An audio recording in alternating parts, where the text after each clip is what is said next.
Headlines के price. बिना operation के बवासीर का इलाज। Doctor ortho Ayurvedic oil and capsule. Hospital 74।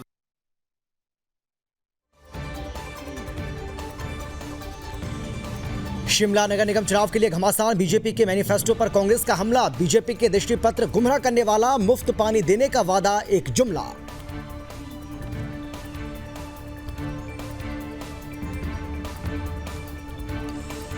बाबा केदारनाथ के 121वीं तिथि महोत्सव, सीएम योगी ने की श्रद्धांजलि अर्पित। तपोभूमि समाधि स्थल के लिए दर्शन कर प्रसन्नता की व्यक्त।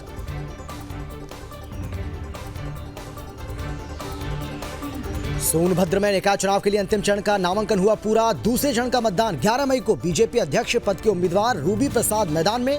सभी दलों के साथ निर्दलीय प्रत्याशी ने भरी हुक्का। चंदौली पुलिस के हत्थे चढ़े 2 अंतरप्रांतीय तस्कर, कब्जे से 70 किलो गांजा बरामद। तस्कर गांजे की खेप लेकर जा रहे थे सोनभद्र। मामला दर्ज, कार्रवाई जारी।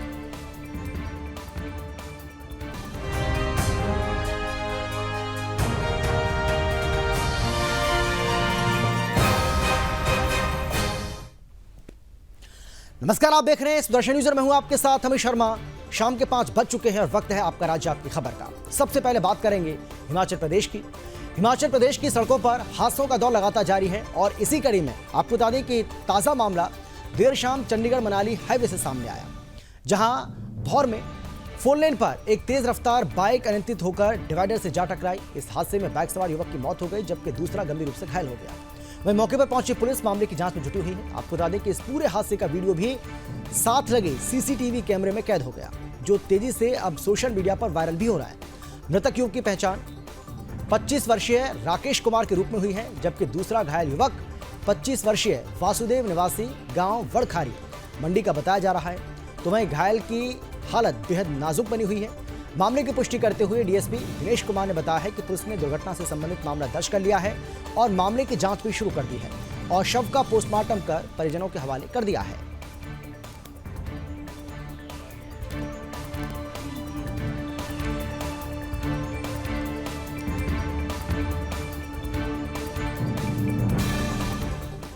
हिमाचल के शिमला में नगर निगम के 2 मई को होने वाले चुनाव के लिए बीजेपी ने अपना मैनिफेस्टो जारी कर दिया है। बीजेपी की ओर से नगर निगम शिमला चुनावों के लिए जारी किए गए दृष्टि पत्र को लेकर कांग्रेस लगातार हमलावर है। तो वहीं अब मैनिफेस्टो के बहाने विधायक हरीश जनरथा ने बीजेपी पर निशाना साधा। हरीश जनरथा ने बीजेपी के दृष्टि पत्र के 21 बिंदुओं को शहर के लोगों को गुमराह करने वाला पत्र बताया। उन्होंने क्या कुछ कहा, जरा आप खुद सुनिए। मैं अभी भी इस प्रेस कॉन्फ्रेंस में वही बात बोली है कि 40 लीटर पानी दोगे तो सारी जो आपका ये बना बनाया ढांचा है ये कोलैप्स हो जाएगा। इट्स नॉट पॉसिबल कि आप 40,000 लीटर पानी मुफ्त में दो। तो 40,000 लीटर के जो कंज्यूमर्स है उसके दायरे में आपके 25-26 हज़ार आदमी आ जाएंगे। 25-26 हज़ार आदमी का बिल जाता है 10,000 से लेकर 35-36 और 40,000 तक।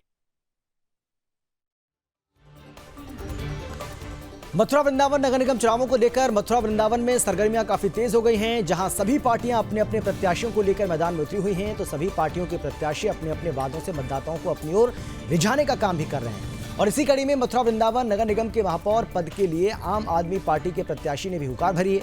आम आदमी पार्टी के प्रत्याशी का कहना है कि अगर मथुरा वृंदावन नगर निगम की जनता उन्हें चुनकर सेवा करने का मौका देती है तो उनका सबसे पहला काम यह होगा कि जनता के हाउस टैक्स को कम किया जाए, वाटर टैक्स को माफ कर दिया जाएगा। साथ ही उन्होंने कहा कि आम आदमी पार्टी जिस तरीके से दिल्ली में लोगों को सुविधा मुहैया करा रही है, उसी तरीके से मथुरा वृंदावन में भी आम जनमानस को सुविधाएं मुहैया कराई जाएंगी। इसके साथ ही उन्होंने ये भी बताया कि उनका कार्य ये भी होगा कि मथुरा वृंदावन की जनता को बंदरों के आतंक से निजात दिलाई जाएगी। साथ ही ब्रिजवासियों की प्रिय यमुना महारानी को शुद्ध करने का काम भी किया जाएगा। आगे उन्होंने क्या कुछ कहा, जरा सुनिए।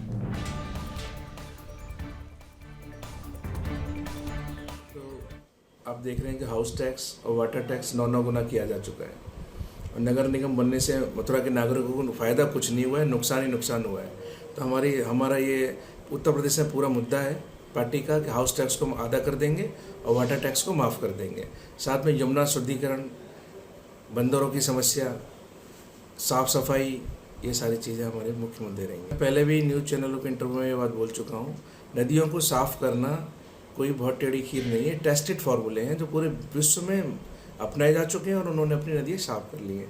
ये भारतीय होने के नाते हम सबके लिए शर्म की बात है, वहाँ जहाँ हम नदियों को माँ कहते हैं, उन्हें पूजते हैं, और हमने अपनी नदियों की इतनी दुर्दशा की हुई है। सिर्फ प्राथमिकता का अंतर है। अगर हम इस पर प्राथमिकता के आधार पर करेंगे तो ये मतलब सॉल्यूशन इसके पहले से ही टेस्टेड है। और चलिए अब आपको खबर बताते हैं यूपी के सोनभद्र से, जहां नगर निगम के दूसरे चरण के मतदान के लिए प्रमुख पार्टियां सहित निर्दलीय उम्मीदवारों ने भी नामांकन भर दिया है।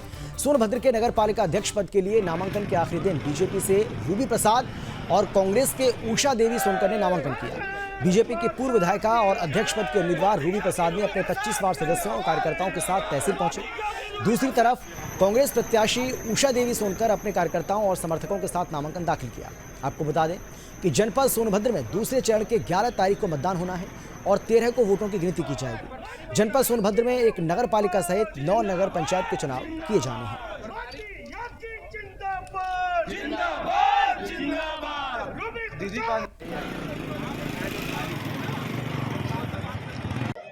मेरा ये कहना है कि हमारी पार्टी भारतीय जनता पार्टी का जो आदेश है, मैं एक कार्यकर्ता हूँ, पार्टी की कार्यकर्ता हूँ, और उनका जो आदेश है उन्हें सराहना होते और समाज सेवा से जुड़ने का ये मौका है। मैं पहले भी समाज सेवा से विधायक के रूप में जुड़ी रही और नगर पालिका में समाज सेवा के रूप में भारतीय जनता पार्टी का कार्यकर्ता रही।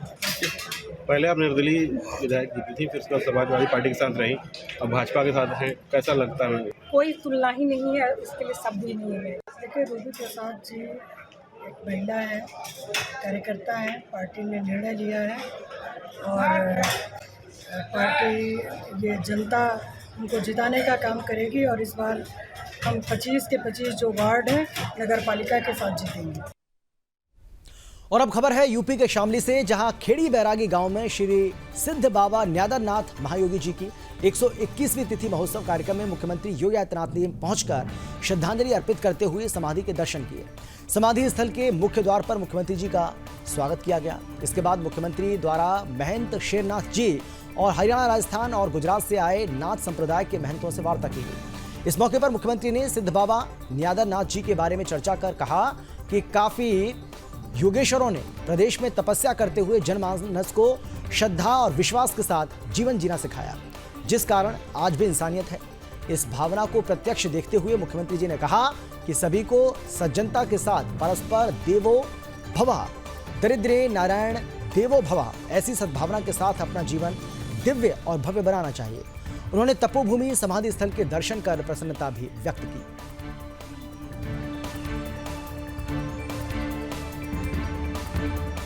खबर है यूपी के चंदौली से, जहां नौगढ़ थाने की पुलिस ने नोनवट तिराहे के समीप ऑटो सवार 2 अंतरजातीय जनपदीय तस्करों को गिरफ्तार किया है और दोनों तस्करों के पास से पुलिस ने 74 किलो गांजा बरामद किया, जिसकी कीमत 12 लाख रुपए से अधिक बताई जा रही है। आपको बता दें कि तस्कर गांजे की खेप को बिहार प्रांत से लेकर सोनभद्र जाने की फिराक में थे। वहीं पूछताछ के दौरान पुलिस के द्वारा गिरफ्तार तस्करों ने बताया है कि बिहार प्रांत से सस्ते दाम पर गांजा खरीदकर सोनभद्र जिले में बेचते हैं। एसपी ने बताया कि नौगढ़ थाना अध्यक्ष अतुल कुमार निकाय चुनाव के मद्देनजर नोनवट तिराहे के समीप संदिग्ध लोगों और वाहनों की जांच कर रहे थे। इस बीच पुलिस टीम ने तलाशी के दौरान 2 बोरियों में भरा 70 किलो गांजा बरामद किया। आगे की कार्रवाई चल रही है।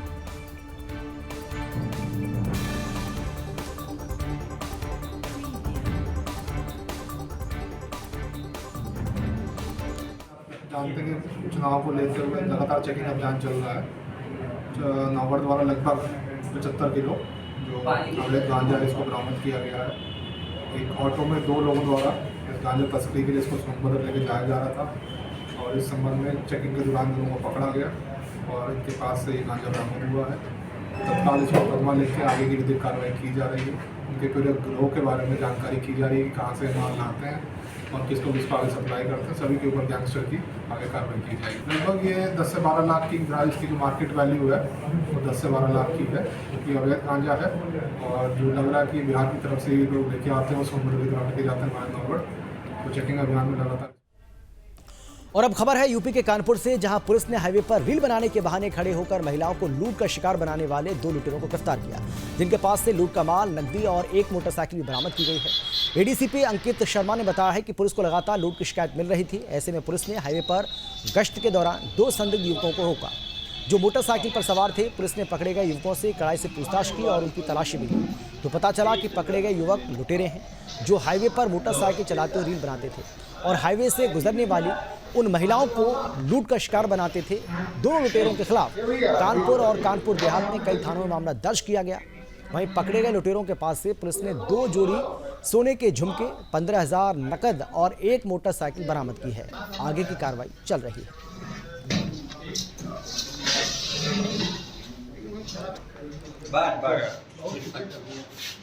एसीपी घाटमपुर के नेतृत्व में थाना घाटमपुर की पुलिस ने एक बहुत अच्छा गुड वर्क किया है। पिछले कुछ दिनों से घाटमपुर सर्कल के कई थानों में और जनपद कानपुर देहात के कई थानों में एक गैंग एक्टिव था जो कि महिलाओं के कानों के झुमके या बाली छीन लेता था। ये जो सीसीटीवी फुटेजेस और बाकी इन्वेस्टिगेशन से सामने आया था, ये 2 लोग एक पल्सर बाइक पर घूम कर ये घटनाओं को कारित करते थे। जो भी महिलाएं या तो मार्केट से सामान खरीद के ला रही होती थी या बच्चे को गोद में लेकर घूम रही होती थी, उनके पास बाइक ले जाके दोनों कानों के कुंडल एक साथ खींच लेते थे, जिससे कि महिला को चोट भी आती थी। और फिर बिहार के पूर्वी चंपारण जिले में डकैतों का आतंक देखने को मिल रहा है। आपको बता दें कि पूर्वी चंपारण जिले के रक्सौल के सहदेवा गांव में भीषण डकैती की घटना को अंजाम दिया गया, जहां डकैतों ने घर के पूरे सदस्यों को पहले बंधक बनाया और पुलिस प्रशासन के बिना डर भय के घटना को अंजाम दिया। इतना ही नहीं, घर से लगभग करोड़ों की संपत्ति पर हाथ साफ कर दिया। बिहार के पूर्वी चंपारण जिले में हुई इस घटना से स्थानीय लोगों में भय का माहौल बना हुआ है। तो वहीं सूचना मिलने पर पुलिस प्रशासन दल बल के साथ मौके पर पहुंचा और मामला दर्ज कर आगे की कार्रवाई शुरू कर दी। ऊपरी असम के डिब्रूगढ़ में मूल्य वृद्धि को लेकर ऑल असम स्टूडेंट यूनियन यानी कि आसू ने सड़क पर उतरकर विरोध किया है। आपको बता दें कि असम के छात्र संगठन लगातार दैनिक जनजीवन में काम आने वाले कई सामानों पर लगातार कीमत वृद्धि को लेकर विरोध प्रदर्शन कर रहे हैं। ऐसे में छात्र संगठन के नेताओं ने असम सरकार से आवश्यक सामग्रियों की मूल्यों को कम करने की मांग करते हुए कहा कि सरकार इस पर पहल करे, नहीं तो वो आंदोलन करेंगे, इसके लिए बाध्य भी होंगे।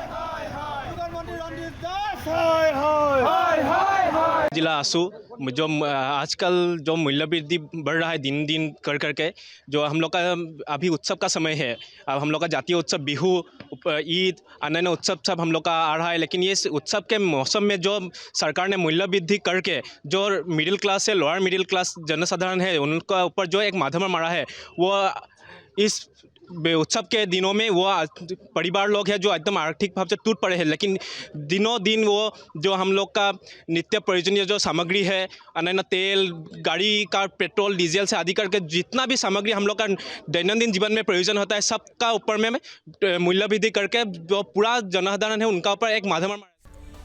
मध्य प्रदेश के धार में साइबर क्राइम ब्रांच धार टीम और कुशी पुलिस को आईपीएल का सट्टा संचालित करने वाले आरोपी को पकड़ने में सफलता मिली है।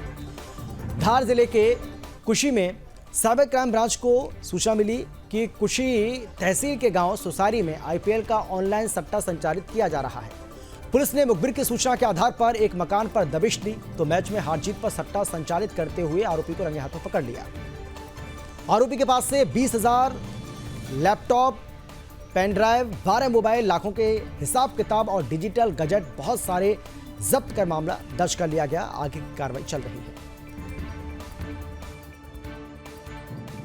सूचना मिलते ही हमारी पूरी पुलिस टीम कुक्षी पुलिस के सहयोग से वहाँ हम लोगों ने दबिश दिया। दबिश में दिनेश नाम का व्यक्ति आईपीएल का सट्टा लगाते हुए पकड़ा गया, जिसके पास से करीब कैश 20,000 रुपये, लैपटॉप, पेन ड्राइव, 12 मोबाइल, करीब कई लाखों के हिसाब किताब और डिजिटल गजट्स बहुत सारे जब्त हुए हैं। इस प्रकार आईपीएल का सट्टा लगाते हुए रंगों हाथ पुलिस ने पकड़ा है और इसके पूरे डिजिटल जो जब्त हुए हैं इक्विपमेंट्स सबका हम लोग खंगाल रहे हैं। साइबर टीम हमारी उसकी पूरी एनालिसिस कर रही है और मुझे उम्मीद है कि इसके माध्यम से आईपीएल में सट्टा लगाने वालों का एक अच्छा गैंग ट्रेस होगा। मध्य प्रदेश के टीकमगढ़ जिले में फरार इनामी बदमाश की धरपकड़ के लिए विशेष अभियान चलाया जा रहा है, जहां फरार आरोपी की पुलिस लगातार तलाश कर रही है। और इसी कड़ी में पुलिस ने मुखबिर से सूचना मिलने पर आरोपी को पठारी के जंगल में दबिश देकर मौके से गिरफ्तार किया। आपको बता दें कि हत्या के मामले में 20 वर्ष से आरोपी फरार चल रहा था। पुलिस ने आरोपी को गिरफ्तारी को लेकर 10,000 रुपये का इनाम भी रखा था। तो वहीं अब थाना चंदेरा पुलिस आगे की कार्रवाई में जुटी हुई है।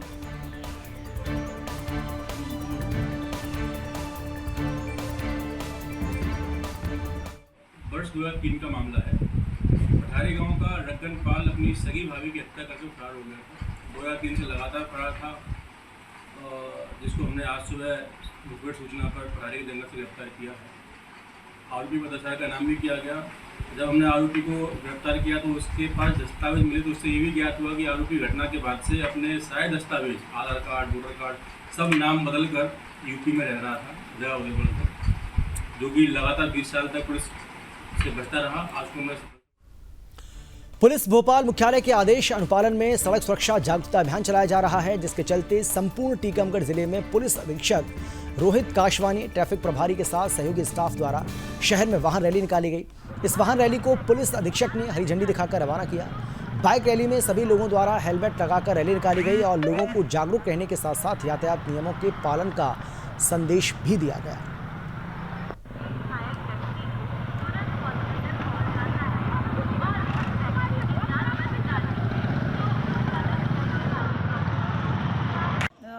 पुलिस मुख्यालय भोपाल की तरफ से आदेश प्राप्त हुए हैं, जिसमें 24 अप्रैल से लेकर 30 अप्रैल तक सड़क सुरक्षा जागरूकता अभियान चलाने के लिए कहा गया है। तो उसी के पालन में आज दिनांक को